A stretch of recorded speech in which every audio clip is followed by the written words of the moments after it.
Hi, I'm Noel. I'm not well caffeinated enough. I'm going to be working on that during this hour, though, because this is going to be a presentation of New York City planning and really some amazing things. We've been fortunate in the city to have many examples of agencies kicking off different labs.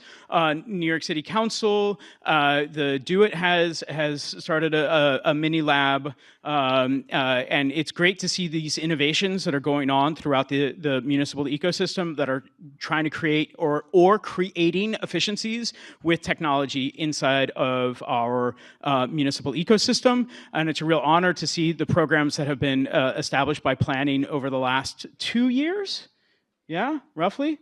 Just really kicking out the jams, taking names, and thinking through how do we sunset some of some mainframes, old technology, and bring in 21st century tech into our municipal ecosystem. And so it's a pleasure to have so many friends over at City Planning, and it's a pleasure to have them come up here and talk about this amazing ecosystem that they're building for us.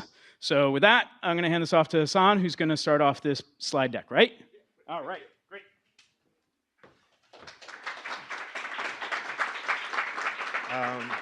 So thank you. Just going to include just a little bit. Thank you, Noel, for the pump up, for getting us ready for this conversation. But really, it's been an amazing 2 years, and we've been working very hard to sort of get to this point. And what we want to do is just share some of our, recipe for trying to get closer to being more efficient in how we use technology and how we disseminate data and application services across.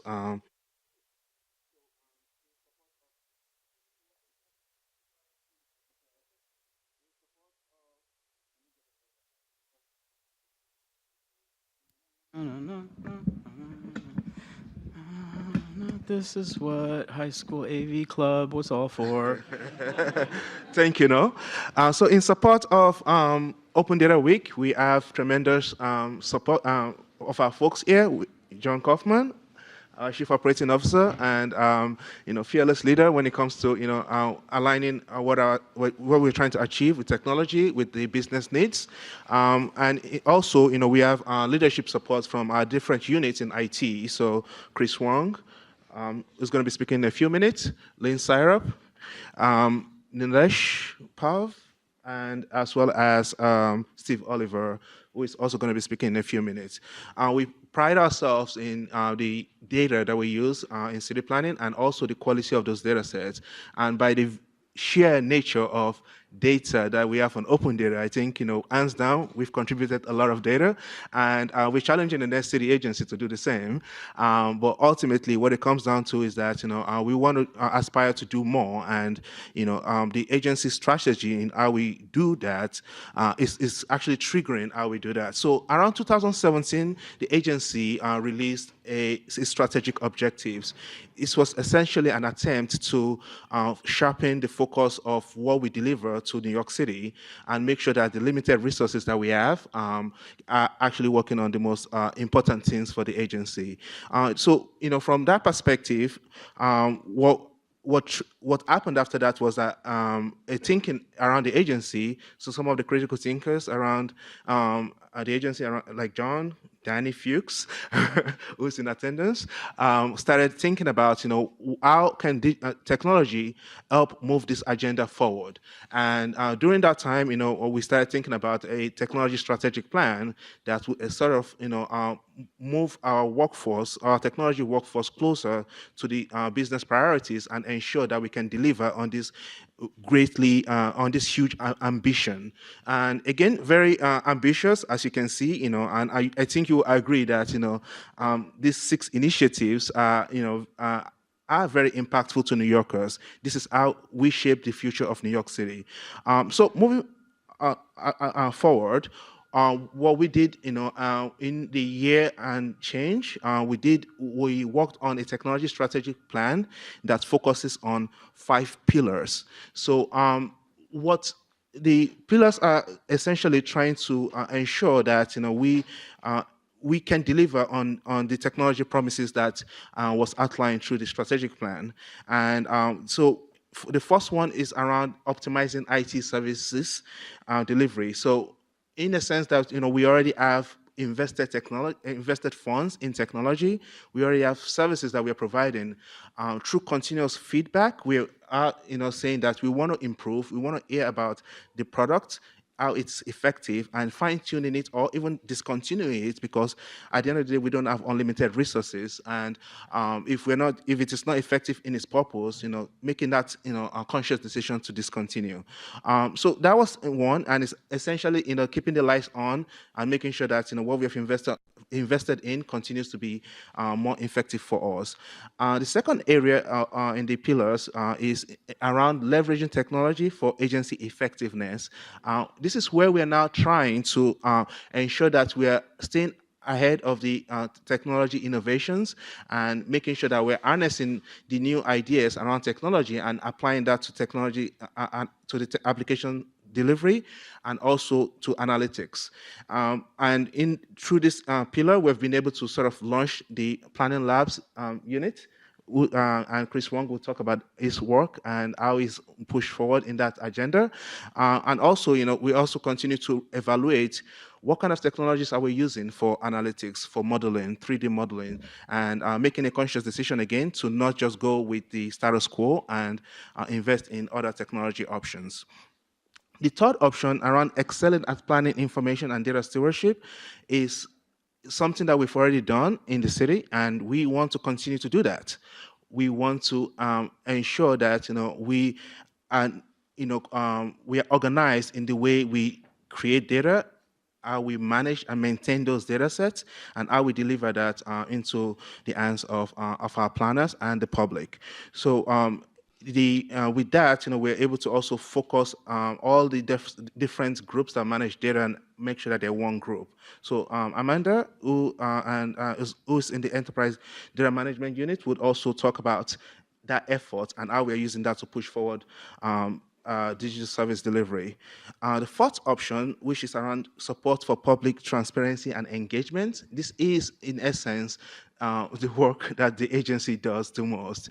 The work that is, we need to, as part of the ULURP process, as part of the land use process, we have to make sure that we engage with the public. And part of this is also realizing that, there are some folks that have time to go to the public meetings, and also realizing that there's a digital divide, and ensuring that, the folks that can't make their way to the meetings can actually also participate using digital technologies. And so creating feedback loops that can tie into the public engagement process, ensuring that our website is interactive, accessible, and also make sure that the data itself that we're publishing is also accessible. So that's part of the public transparency and engagement pillar. And lastly, we have to make sure that our workforce can push this forward. So investing in our workforce, realizing that there are gaps, and in our capabilities, and ensuring that we are recruiting the top talents to come and work for us. So that is the pillars that we kind of came up with as the way forward for engagement.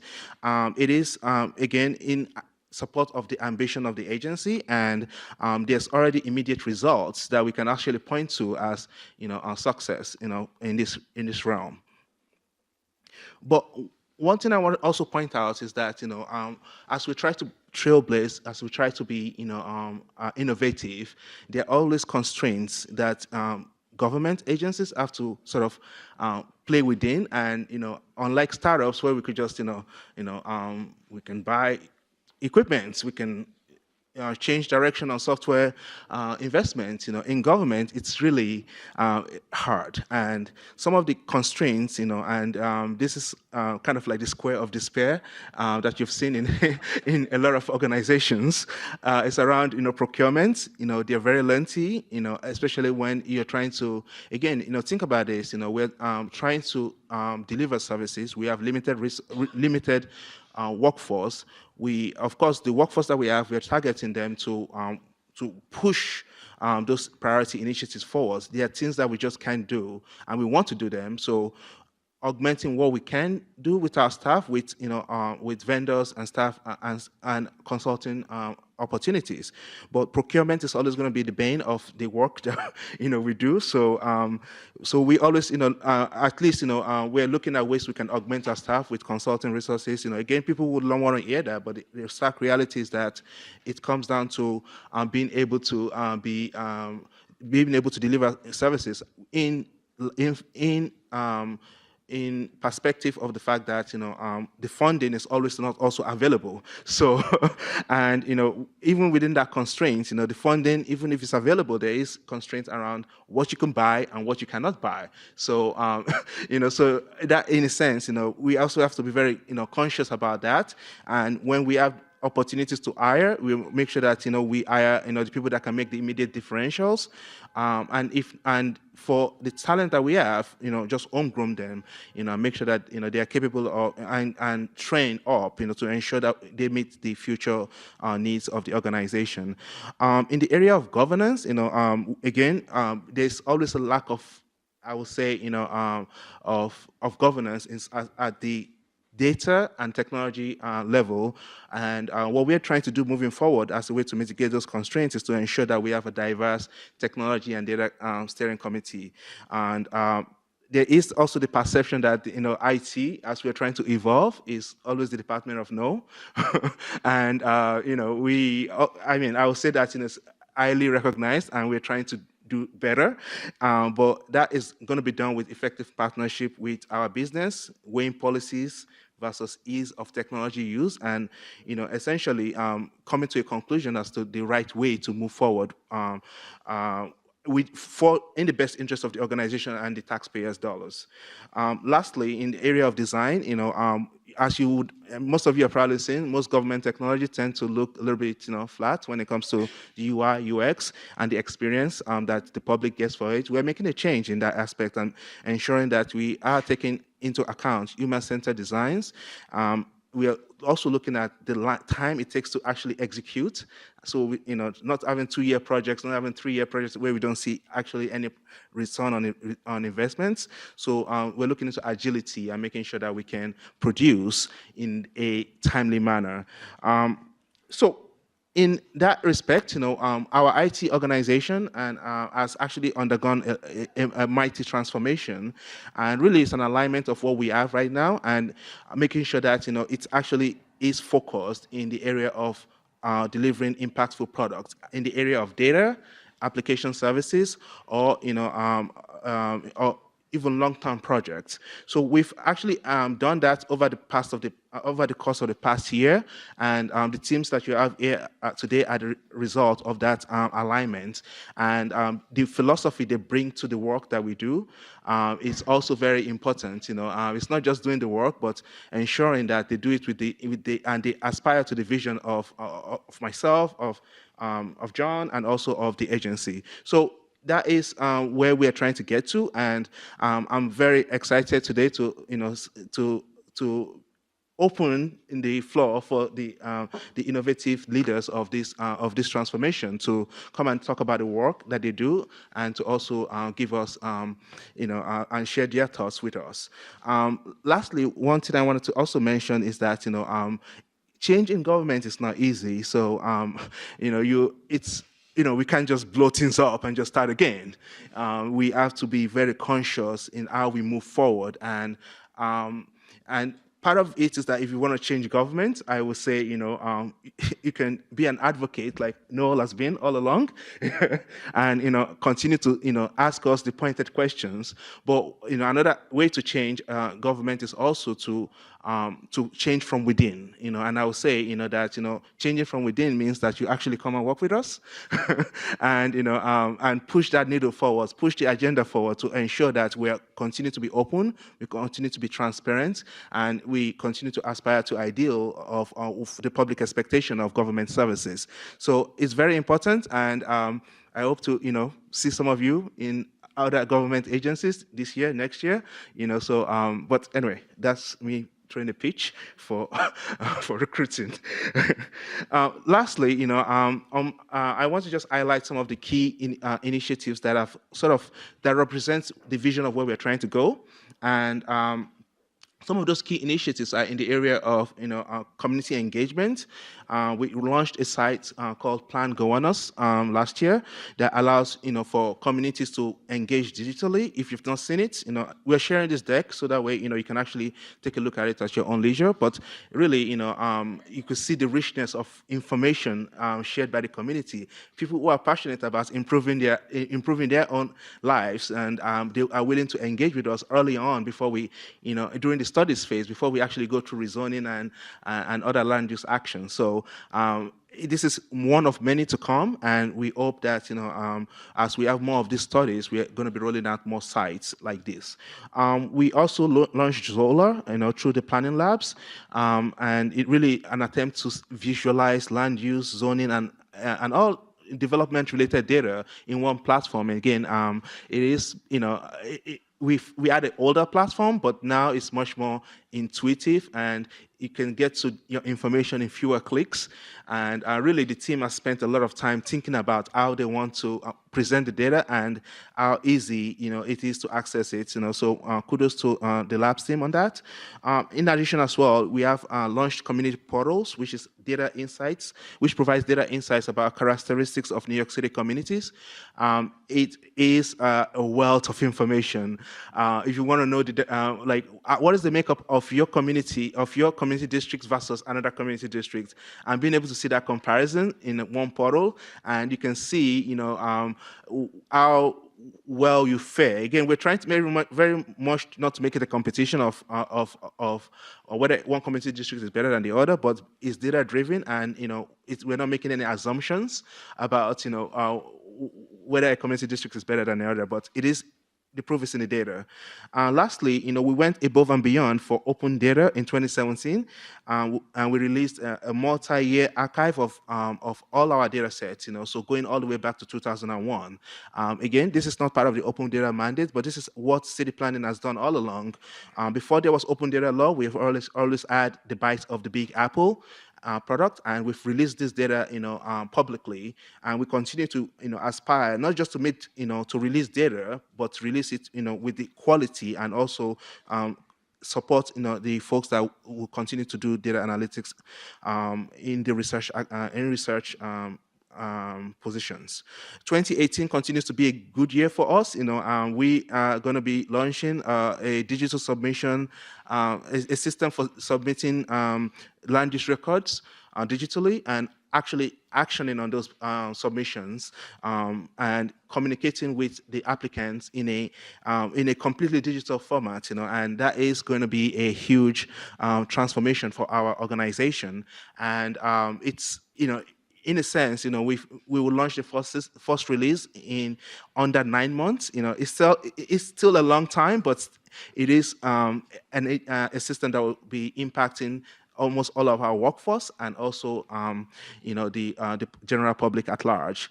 We are looking to redesign Pluto. Please attend the all event at 12:30 or 1 o'clock, and contribute your ideas around what we should be doing. Again, we don't just want to do this in silo. We want your help. Please provide your feedback in the hack call, or you can submit it online as well.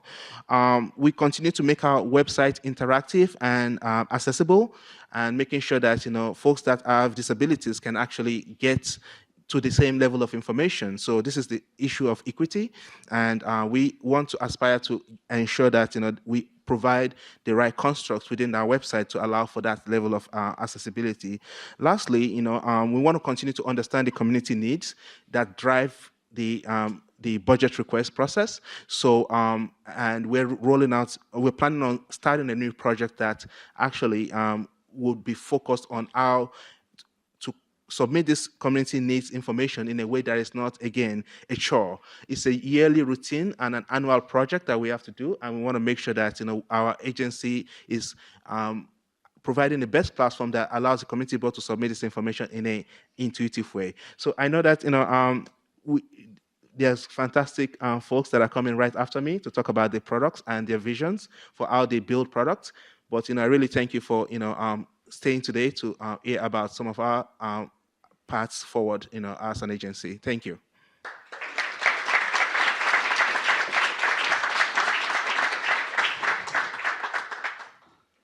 right. Thanks so much for having us. So I come from this world. I grew up as a civic hacker over the last 7 years, and the natural evolution was to go work for government because you can only get so far hacking on the fringes, and it's just really been an awesome ride for the last couple of years. Government technology projects take a long time, cost a lot of money, and can be lacking in user experience. This is the problem we're trying to solve. NYC Planning Labs is a lean dev shop. We prototype quickly, we use free, cheap, and open source tools, and we start with design thinking. We're a small, nimble team. We're a design partner, so we're not something you throw a project over the fence to. We're going to build it with you and make sure that we challenge your assumptions and you challenge ours. And we're a proving ground and a tech evangelist inside of city planning. So core values, going down the list, we're open by default.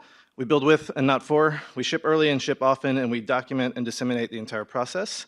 And all of that boils down to this mantra: how we build is just as important as what we build. So it's not about the products you put out, it's about the thought that goes into them, it's about the community. Community not just in open source software, but the community of users that goes into making a good software product. We build data apps and tools for urban planners / with urban planners. You can go check out our website, planninglabs.nyc/projects, and check out some of the things we built, which have already been mentioned, but I'll leave that to you. They all work on mobile, of course, so just pull them right up on your phones and tablets. Open by default. All of our code's on GitHub. I was honored and excited to put the first bit of NYC planning code on GitHub almost 2 years ago. We now have over 60 open repositories of code, some of which is just little scripts for doing data analysis and data munging, and some of which are actual full applications, which is everything Planning Labs works on. But go check us out and participate, and if you want to fix some bugs, they're all on there and they're tagged properly. Build with, not for. We use Slack. We sort of embed ourselves with our customers and make sure that they are a part of the development team. So it's not just, we'll have a meeting every 2 weeks and tell you what we built. During the process, we're going to show you screenshots, we're going to show you color selections, and we want your feedback sort of as we go. Our typical projects are 4 to 6 week builds. So it's a very aggressive timeline, but as we like to say, it's not really done when the sprints are done. It's actually just the beginning because we get it out to the world and we can start getting user feedback. So, this is sort of a just example of our very quick timeline. And then documentation and dissemination essentially means we're talking about it the entire time. We're on Twitter, we're on, we're collecting ideas from the community, and we're sort of constantly blogging, telling lessons learned. So we'll blog about user experience, we'll blog about design, we'll blog about very minute technical problems we overcome with our stack. We start with design. So generally our projects will start with a human-centered design session. We lock ourselves in the room with our customer for half a day. We provide food and coffee and don't come out until we have a bold vision for what this thing's going to be and understand who its users are. We use Agile, so we have Scrum boards constantly up on our screens, trying to figure out how we're doing on a weekly sprint. And we use open source software. So that allows us to evade the traditional slowdown of working through procurement cycles and trying to raise political capital or money to actually start a project. We can dream of something in the morning and start it in the afternoon, and open source software is what gives us that flexibility. So this is our team. Matt will be here today, Andy's not here. We're all self-taught developers, which is really awesome, and we sort of all have a passion for better technology and civics and government, and that's what brought us in here today to make these really awesome products. So let's build something great together. It's been really awesome, but check out our projects, and we'd love to hear your feedback. Thanks.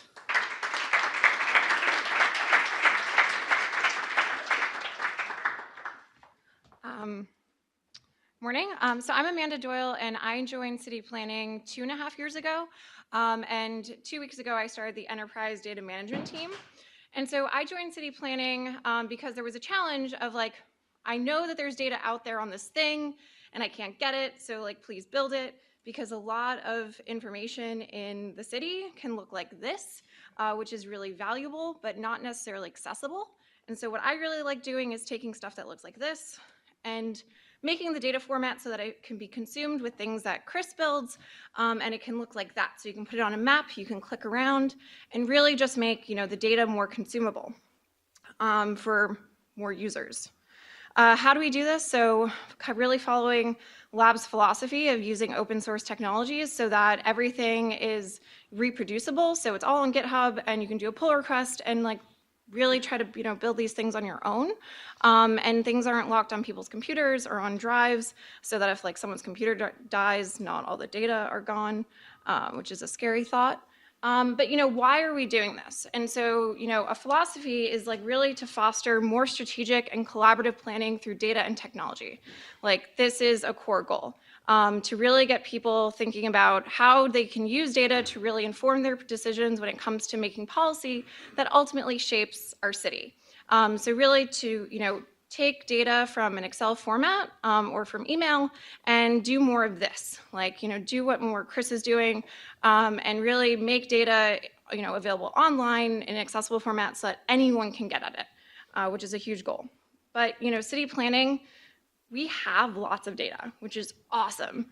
And we've always had a mission to make it available to the public. And so, there's Pluto, there's Zola, there's Lion and GeoSupport, and all these really rich data resources. And our goal, so, we're working on, making it most useful, most reliable, and most accessible. And so, I would encourage you to join us at 12:30 to, reimagine Pluto. Like we're rethinking our data products, like how, sorry? 1:45 is okay, anyways. Upstairs, 6th floor. And, to really give us your feedback of like, how do you use them? What do you find intuitive? What do you not find intuitive? So that we can really put data products out there that meet your needs. Provide more context and use cases. We give you a data set and you're like, well, how do I use this? Well, we want to tell you how you could potentially use it so that you don't use it incorrectly and really use it to its full power. We want to make things more transparent. We take census data, for example, munge it, and then put it back out there, but we don't exactly tell you what we do. And we want to change that. So we want to publish how we transform those data sets. We have lots of data that we use internally. Put it out there. You guys should also be able to use it. And then incorporate your feedback. Like, Pluto is one data set that we just munge a whole bunch of data together and publish it, but it's not perfect. And so if we are able to get more user feedback, we would love to incorporate that as well. And so find us later, and thank you.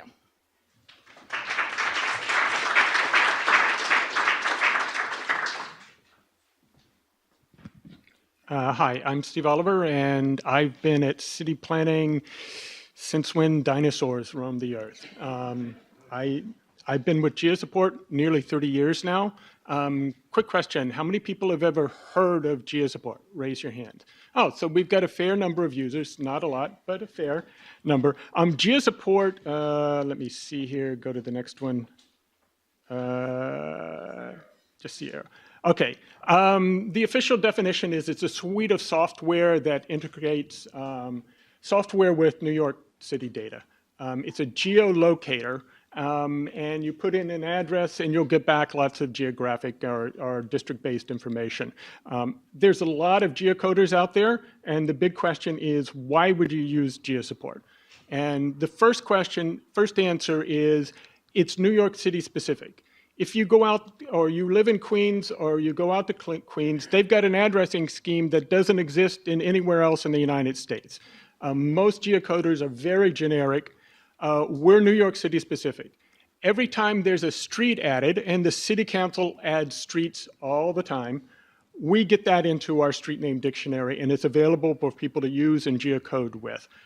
So we take a lot of care and concern to make sure that our New York City information is up to date. The other reason is, and I'm going to throw out, I don't know, we're accurate, we're reliable, and we're up to date. We have a staff of researchers. We have a software unit, but we also have a really dedicated staff of geographic researchers, and their job is to make sure that the data we put out is accurate and up to date. We get feedback from other city agents. It's not really feedback. It's direct contact with a wide variety of city agencies to get their information to us and get it out in a reasonable, easily accessible form to the user community. It's reliable. Since the 30 years I've been here, we have been backwards compatible. Code that was written 20 or 30 years ago will still work today, with one minor exception. But for the most part,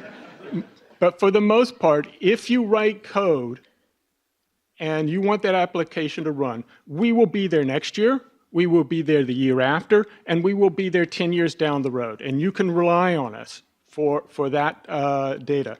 We update the data on a quarterly basis.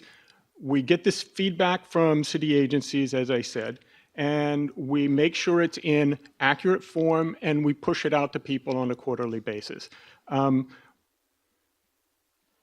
We're about to start pushing, sometimes we push it out quicker, and for the property level information, we're about to start pushing that out on a weekly basis. We're about a week away from that, 2 weeks away.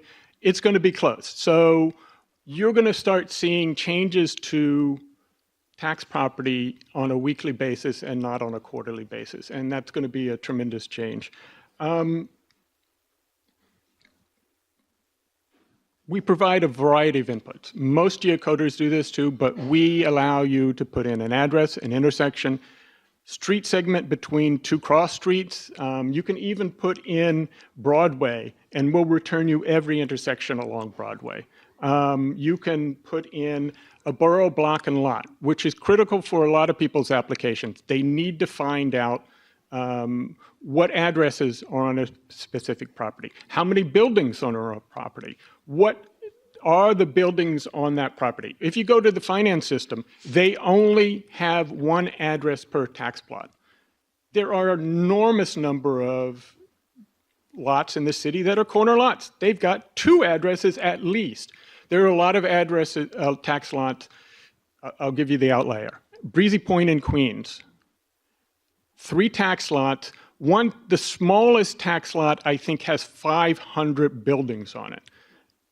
So most geocoders are going to give you one of those, and that's it. And we will give you all of them. So we give you a wealth of information. If you want to map things, you'll get XY coordinates, lat longs. You'll get node IDs for intersections. We'll give you segment IDs for parts of a street segment out there. We'll give you a physical ID, which is everything between the 2 blocks. Matt knows about all this stuff. And more importantly, for a lot of people geocoding, you need census tract information. But you also need to know community districts or election districts, and for mapping or for whatever work you're trying to put together. And we will do that. The Department of Health needs health areas for their epidemiological studies. And there are also other health professionals that use it. So there's a wide range of information you can get back that is critical for people to use. And I also mentioned the tax lot information, the property information. That's far more detailed than most other generic coders out there. Okay, so this was, okay, somebody added this to me, but I think I've already covered most of this. It's who uses it. Quick question. We're still servicing for the bulk of our users are city agencies. And people talk about the mainframe going away. There's still, most of the city agencies are still on the mainframe. And last year, there were 50 billion calls to GeoSupport on the do-it mainframe alone. We have migrated off of it a little bit, and we have a web version of our geographic online translator, and that gets around 4 million calls a year. So we're gradually pulling things off. We have a version of GeoSupport, which is exactly the same software, exactly the same data, that you can download from the DCP website, and you can get it in a Windows version, or you can get it in a Linux version. Either one of those you can get, and you can incorporate this into your applications and run it however you want. The Linux version was initially just to support the Do-It GIS team, but we started getting calls for people to use it. And initially, we weren't really certain how many people were really using it, but it turns out people are starting to use it a little bit more than they used to. The Department of Health actually has put together a nice R application that incorporates the Linux version. And so there's a lot of development percolating out there. A lot of our users are not government agencies now with the desktop edition and the Linux edition. They're NGOs and they're private individuals. They're even students who are doing their projects and they need to find out geographic information. So the big question here is, okay, how many, I asked you how many people knew what GeoSupport was. How many have actually used it? Okay, oh, I got a really great crowd. But the thing is, everybody in this room has used it. You didn't know you were using it, but you used it. If you've ever voted in New York City, you used GeoSupport because the Board of Elections uses GeoSupport to assign you to an election district or an assembly district. If you've ever called 311, I think Gail asked that earlier today, you use GeoSupport.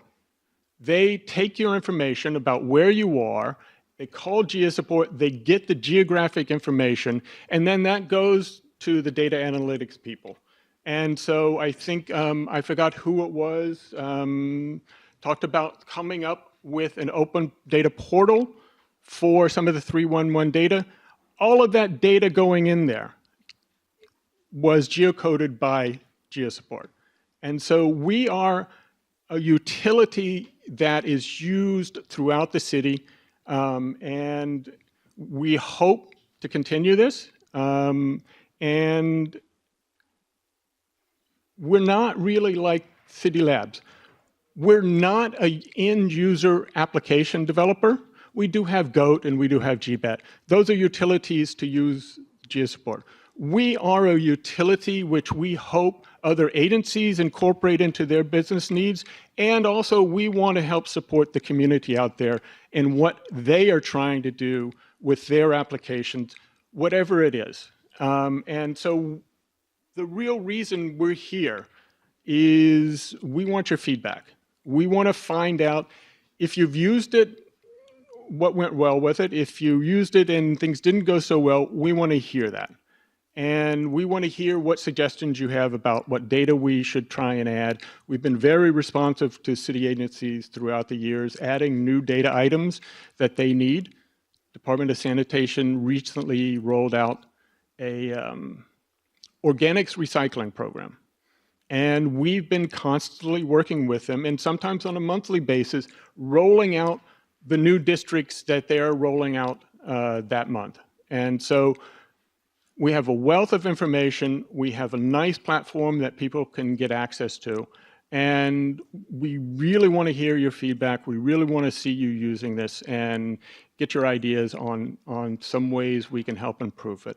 The future is, I went through all this history. We were dinosaurs. We were in the mainframe world. We ported it to a use that can go across platforms, and now we're rolling it out so that it's easier for people to use with a web service. That will be coming shortly. So we don't have a real session for GeoSupport, but we'll be around with all the other city planning people. If you've got ideas, discussion, come and see me and we'll talk about it. Thanks a lot.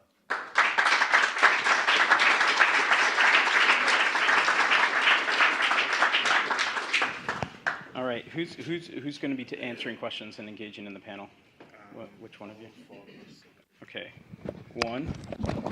We can share. Three. So the four of you. Yeah. Hello. Yeah. Oh, sorry.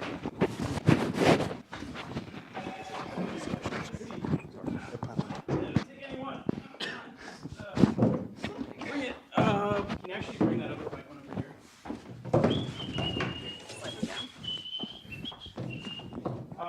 All right, we have roughly.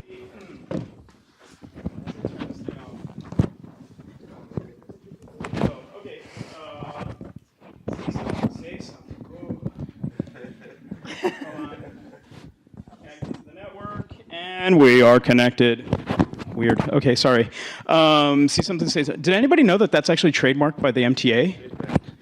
Yeah. So I went to London and I was just like, what? Oh, that's such a British thing. Why can't they just do see something, say something? And then it's like, oh, the MTA tries to get money off of that.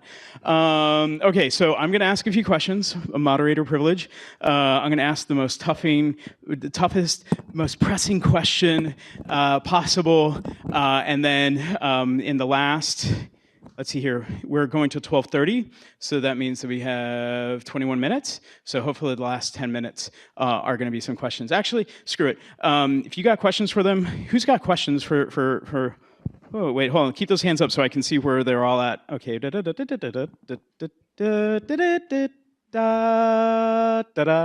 Okay, great. I'm going to sweep the room. So my first question is, so how come not all of your projects are on GitHub? How come there at least isn't some GitHub page that you can engage with the general public? What is that process like to get all of these tech projects represented in a more participatory way on GitHub? Okay, I'm going to take that.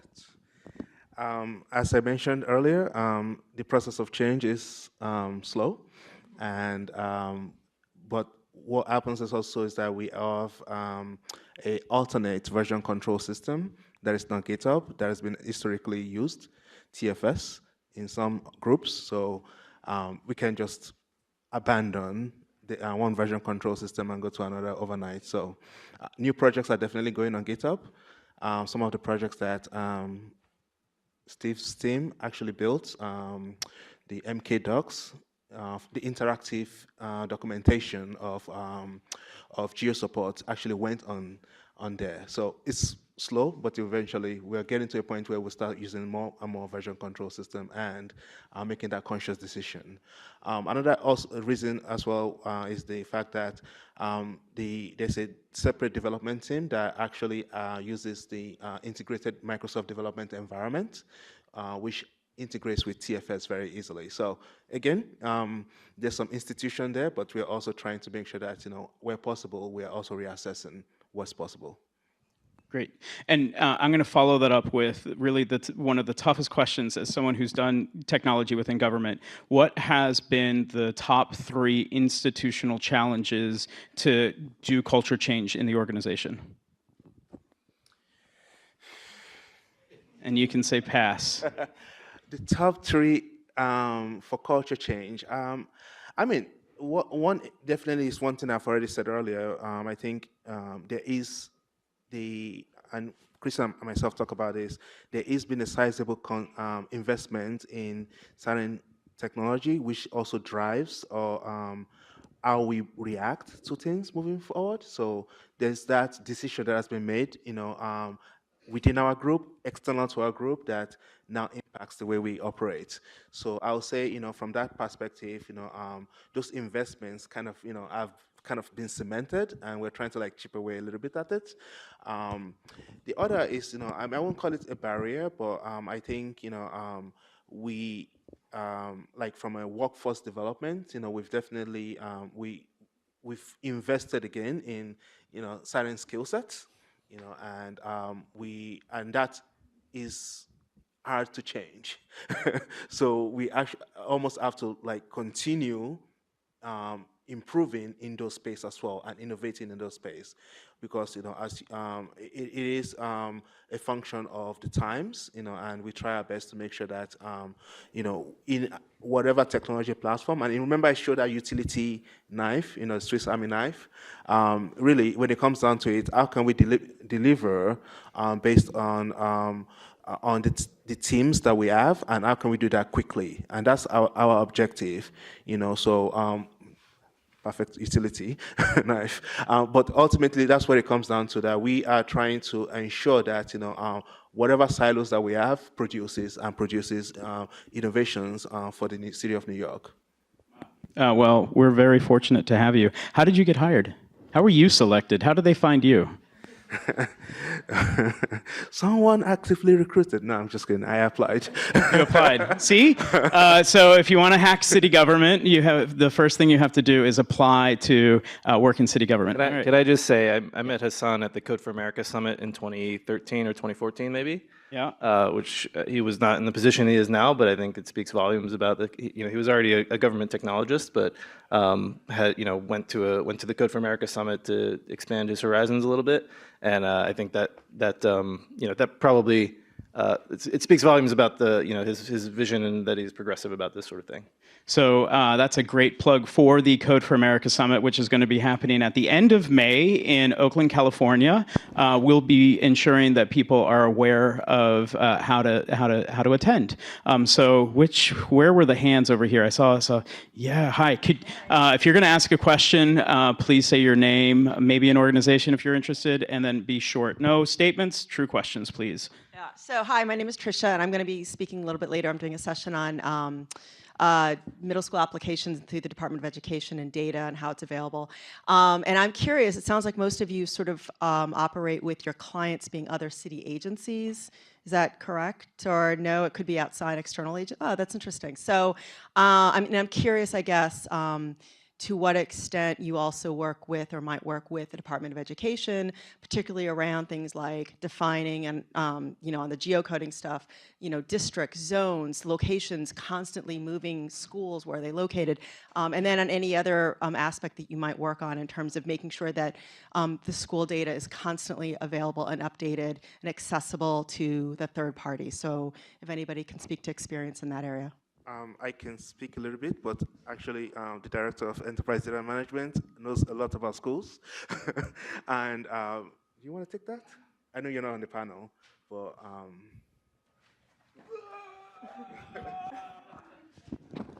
So, I can't talk, I've been in the position for 2.5 weeks. I've been in the position here for 2.5 weeks.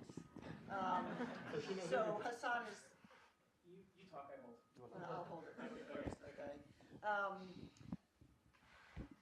We do have the facilities database, which is... temperamental, sorry. Which is tracking school data. But I come from New York City Emergency Management, and one of the things we looked at there was looking at a little more fine nuances in the school data, which is the secondary locations for particular schools, the schools that are co-located. And so that's something I'm interested in looking into. There's not a good data set publicly available that shows you that this school actually has 2 or 3 locations, and that obviously matters. And it's also very important to know who's on the same location.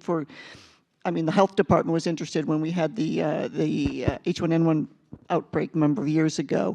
So those are some of the things that we'll be starting to look into. GeoSupport gives you back various information, that the basic districting information about schools, but there's more fine tuning we can do, and the data is really complex and it's really interesting, but I'm interested in looking into that further. Yes, John has. Hi, I'm John Kaufman, Chief Operating Officer of City Planning, who has these great folks on the team overall. On this schools issue in particular, it's less of a technology issue and more just a function that City Planning performs more generally regardless, which we do for a lot of sister agencies. In this particular example for DOE, we actually work with them pretty heavily to help them understand where new housing units are being built, so that when they think about rezoning, they're thinking about the future and kind of where the kids are going to be in the future as opposed to just where they are now. That's using Department of Buildings data, where we look at all the housing permits and sort of project that into the future. Where they're building now, you can imagine in 2 or 3 years the units will actually be there. So we help extrapolate that data, and we also work very heavily with Census Fact Finder, which tells you a lot of demographic data, such as where the fertility rate's higher, where there'll be more kids per household, so to speak, in the future, which they all take and put into their planning purposes. So we don't really forecast where the kids are going to be. We forecast where the housing units are going to be and some of the characteristics of that population. But we do a lot of that collaboration, and we use technology wherever we can, obviously. But that's really a core city planning function, which is how do we help our sister agencies do better planning and that's the Department of City Planning. Great. All right, we're going to go here to Lucy. Hi, I'm Lucy Block. I'm at the Association for Neighborhood Housing and Development. But my question's not really related to that. So you've been making all this great progress in making your data and your tools and your, all kinds of information related to public interaction with the actual agency so much easier and more transparent. And I'm wondering, since you already support community boards in some ways, and you had community boards up there, what can you all do to make that public interaction with community boards as transparent and accessible as you're doing already with your own agency?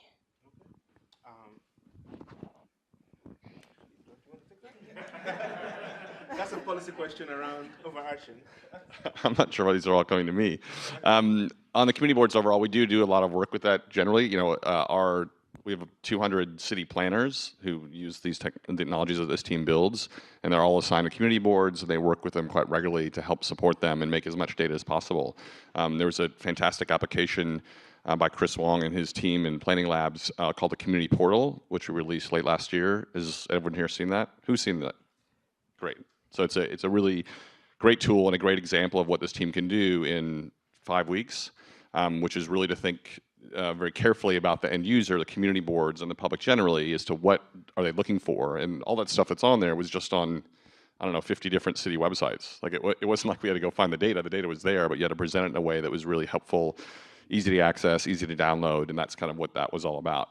In terms of our general support for community boards, you know, again, besides having planners that work with them regularly, you know, we do try to kind of make sure their needs are heard by other sister agencies. And so this community board budget request process, which is also a public process, which you can find on the portal, is a way that we try to really help synthesize it. So if you're DOT, you can very easily understand what the community board wants, and you're not trying to sort of piece through a free-form document that's just kind of a very long essay. So that was really been groundbreaking for the agencies to pay a lot more attention to this topic because it's just easier for them to digest what each of the 59 boards want. In terms of making even more things public, you know, I think again every community board's got its own quirk, and they do have a lot of autonomous control as to how they want to run the boards, and it's not really our job. You know, it's definitely not our responsibility to sort of oversteer that, where we can facilitate them getting information to other parts of government. We'll do that, but I think the borough presidents actually have a lot more ability to kind of help amplify those voices and give them the support they need to make sure that each of those boards gets an equivalent amount of city support, so to speak. Can I add to that? I think most of what we build, we're more or less organizing information that's already out there, and sometimes it's most of the time it's data, but sometimes it's just things as simple as URLs to PDFs that have already been published, but just maybe buried somewhere in an information hierarchy on a website that just is not intuitive. So you know, it's about just, you know, it's about presentation and just sort of organizing the information properly so that it is more accessible. It's probably already out there, but you know, open will only get you so far. It still needs to be more accessible through design, really. Amanda, can you talk a little bit about how the capital planning tool is being used in the capital planning process, and then like the user education programs that you're going through to kind of like drive use of it? Sure. I don't know if this is working. Yeah, yours works. Thanks. Sure. So I guess you know, change is difficult, and so you know, I think all government agencies have a process, and that process has worked. And I can kind of like lean on something I learned when I interned at MODA. Of you know, someone said to me of like, you know, everyone wants us to change so quickly, but our primary job is really to keep the lights on. And a lot of people do have that philosophy. And so it's slowly trying to integrate new information into that. And so when it comes to the capital planning platform, you know, a new resource that has you know, spatial data. So most of the information on there was, you know, trapped in PDFs and not really open or accessible. And now it's on a map. And it's, you know, you can do road shows and try to educate people, you know, that this thing exists, and try to understand how it can fit into their planning process. But it's just constant repetition, which is what, you know, can sometimes be a little frustrating, but it's definitely rewarding once you kind of see more people logging in and using those data. But it's certainly an educational thing of change, and change is slow than in government sometimes. I heard it somewhere. What? I said I heard it somewhere today. Yeah. About change being slow. Yeah. Does that answer your question? So yeah, and what can we do to help you get more people to use that tool? Ooh, I don't know. That's a good question. I mean, you know, people, so I guess like part of it to know is like not all the data on it are publicly available, which yet. So it's like, it's only for city agencies, parts of it. So I think that's one challenge of like, if all of this data were out there and more people were talking about it, then maybe that might push the conversation forward. But because some of the information is for city agencies, it's kind of trapped in this one community. And it's essentially outside of city planning's control. Those data sets, we get them through very restrictive clauses. So I guess in terms of how can you help move it forward, continue the discourse around transparency. It's very much needed. Outside of government in a sense. So there's data in the capital planning tool that's accessible now via the website that isn't actually quote unquote open data, or is there data that's on that tool that is only accessible if you're a government agency? The latter. Okay, so there's more data in the capital planning tool that the public never sees that agencies have access to. And if we were to start foiling that data, would that allow it to get open? It's possible. It's possible. Okay. So we'll have to foil a list of the data that isn't accessible and then start foiling that data. Okay, what question? 5 minutes left. Where are all these questions? Yeah. Before you take the time on the foil, I will say that I hope you can see we're quite serious about getting as much data out there as possible. As Steve mentioned before, the data has to be good before we get it out there, and I think that the data that we're referring to here obliquely. There's some questions about the validity of it and is it really ready for public consumption? Because we also know that if we put bad data out there, a lot of other really bad, unconsequential consequences you don't expect might happen. And so again, we are trying to get things out there as fast as possible, and hopefully people feel like, wow, the last 2 years it's been enormously changed, a big difference than what was happening previously, and know that these people, hearts are in the right place, and we're all part of this community, and we're here for a reason. And we are definitely trying to do that. So again, we do want the push to transparency to continue, so we definitely want that. But in certain cases, I would just say, recognize sometimes we know the data has to be good as the city of New York before it gets out there, or it gets really complicated to do some basic governance. And that's, if there is any hesitation, it's for things like that. It's not because we're trying to keep things away from people. I would also say that what's important to us is that we try to get data available to agencies and get them to validate it so they can vouch for it. As Hassan said, it's not our data, and if they're not really going to vouch for it, we can't put it out there. That doesn't make any sense. And so again, it's not for anything other than the fact that it's not our data. We want someone else to say it's reliable, because if we put it out there, then what have we got? Actually, I want to turn this panel conversation the other way. I hope that's all right now.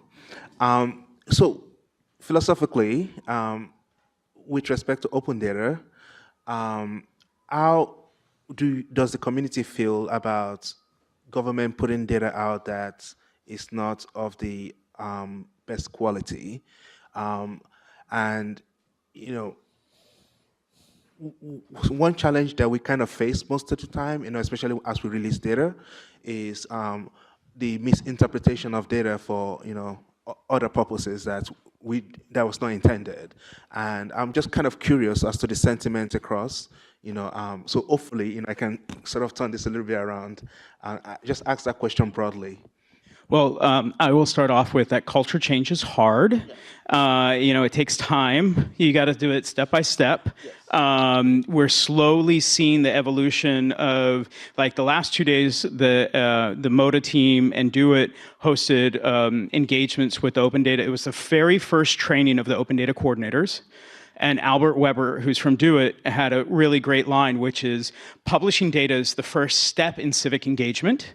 And a number of times as we've gone through the open data liberation and through the open data law, this is the fundamental argument that we get back from agencies, which is if I don't publish it in a PDF, I can't validate that number was accurate, right? Because when I hit print PDF, I know that's locked, right?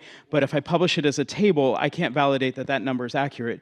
But tough luck, that's the only way that we're able to start thinking about improving that data quality.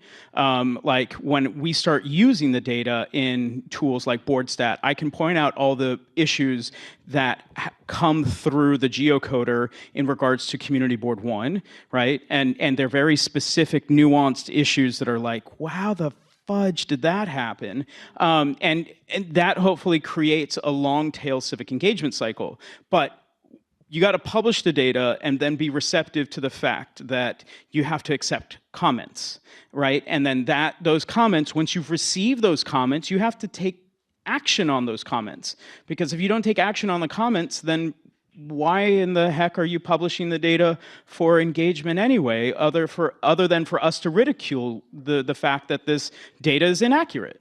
So, and that's, I think, where the sensitivity, especially in government, that, oh my God, I'm going to put something out there and I'm going to be ridiculed, and because it's inaccurate and the time that it takes to do that. So, and then trying to find that middle balance of good enough, just get it out, and having that feedback loop. So one thing that I'll just kind of plug again, like for the GeoSupport products, the street center lines, and all these other products that comes out of the administrative district, we have a very clear. You have a feedback loop. You send in an email. We have 4 to 6 days to respond to it, fix it, and then in the next cycle the data will be will be whole again. So on that product platform, and but there is that sense that when is it good enough for release, and again, I'm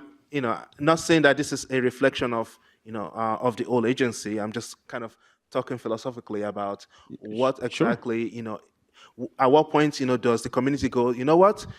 Even though they were trying to be open and they released the data is crap, but at least they were trying to be open. I don't know, so yeah. yeah. So if I can, may I don't know. I think I have a philosophy that's very similar to to what happens in open source software development. Is that more eyeballs are the best way to cleanse to cleanse it, basically, for data sets. And I think it works just as well for data sets, but I think we need to evolve away from the one-way street of open data where agencies produce and everyone else consumes to what actually becomes collaborative data maintenance, which is very similar to what you see in OpenStreetMap. It's not perfect, but it's as good as the community of people that give a damn about it can make it at any given time. And I think if we could take a less us and them approach to government data and just say it's not just the government and the people, because we're all in this together, we're all the people, that would be one approach. Okay. I mean, you added thoughts. Oh, time is up. I want to promote the fact that the open planning, there's a whole contingency of them. They're going to be upstairs in the hack hall. So if you want to find this and ask them questions and engage with them, you're around for the next 2 hours, if I'm not mistaken. Right? They're going to be upstairs in the hack hall. The hack hall is set up so that way it's kind of like a science fair. They have enough people so that way all those hands, and I'm sorry that I couldn't get to all those hands, but all those hands can be directly engaging with them. And I will say this, no data is ever perfect, no human is ever perfect, except for my mom. So, so please come engage with them. I see some people are starting to get food. What I would like you to do is find some trash or something that looks like that's on the ground. Maybe it's a cup from the previous session, one of the guides. Pick that up, put it in a waste receptacle over there. Sorry, we don't have recycling. I apologize for that. This building doesn't really recycle. And then grab some food, or if you're interested in hanging out with the hack hall, go upstairs and grab food, because there's going to be more food upstairs on the 6th floor. So thank you, and enjoy the hack hall, and see you in here after lunch.